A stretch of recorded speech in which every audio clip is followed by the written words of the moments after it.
खबर छत्तीसगढ़ से है, जहां पर दुर्दांत नक्सली हिडमा के खात्मे पर स्वास्थ्य मंत्री श्याम बिहारी जायसवाल ने केंद्रीय गृह मंत्री अमित शाह, राज्य के मुख्यमंत्री और राज्य के गृह मंत्री को बधाई दी है। उन्होंने कहा कि छत्तीसगढ़ में पहले ऐसी परंपरा नहीं थी, लेकिन अब सरकार की मजबूत नीति और सुरक्षा बलों की रणनीति से बड़ा बदलाव दिख रहा। जायसवाल ने कहा कि शांत छत्तीसगढ़ को अशांत करने वालों को अब कड़ी कीमत चुकानी पड़ रही है। यह कार्रवाई प्रदेश में स्थायी शांति स्थापित करने की दिशा में महत्वपूर्ण कदम है। उन्होंने इससे सुरक्षा बलों के मनोबल और सरकार की दृढ़ इच्छा शक्ति की जीत बताया। देखिए, छत्तीसगढ़ सदैव से शांति प्रिय राज्य रहा है।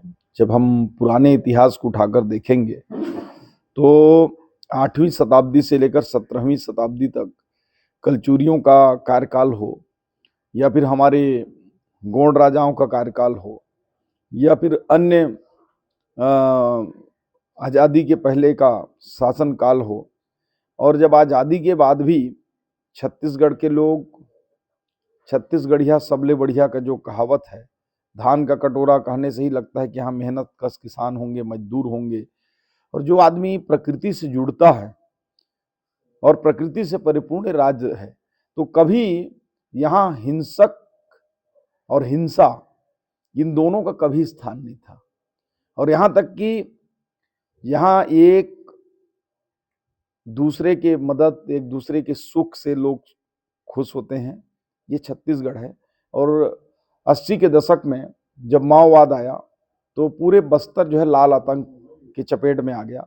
पूरा बस्तर शांत हो गया। बस्तर के साथ साथ सरगुजा भी शांत हुआ।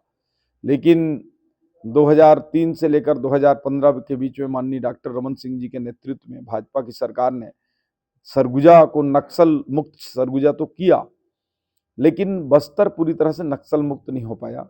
और पिछले 5 सालों में नक्सल की घटनाएं कम नहीं हुई। और अभी जब डबल इंजन की सरकार आई तो माननीय केंद्रीय गृह मंत्री जी ने 31 मार्च 2026 की डेडलाइन दी कि नक्सल मुक्त हमारा छत्तीसगढ़ होगा, लाल आतंक का कोई जगह नहीं होगा। और उसी मुहिम में हजारों की संख्या में नक्सली आत्मसमर्पण किए हैं और सैकड़ों की संख्या में उनका इनकाउंटर किया गया है।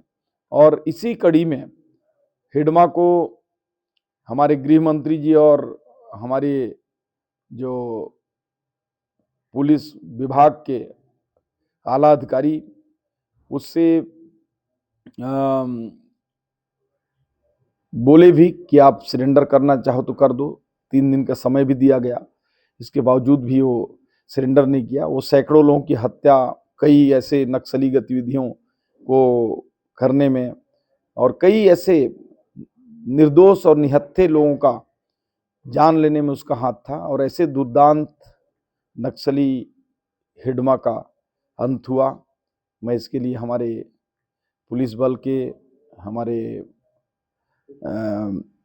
जो बटालियन के सभी नौजवानों को अपनी ओर से बधाई देता हूं। हमारे गृह मंत्री श्री विजय शर्मा जी को, माननीय मुख्यमंत्री जी के अथक प्रयास को भी मैं धन्यवाद। कोरिया से कमलेश एक्का की रिपोर्ट, TV1 इंडिया न्यूज।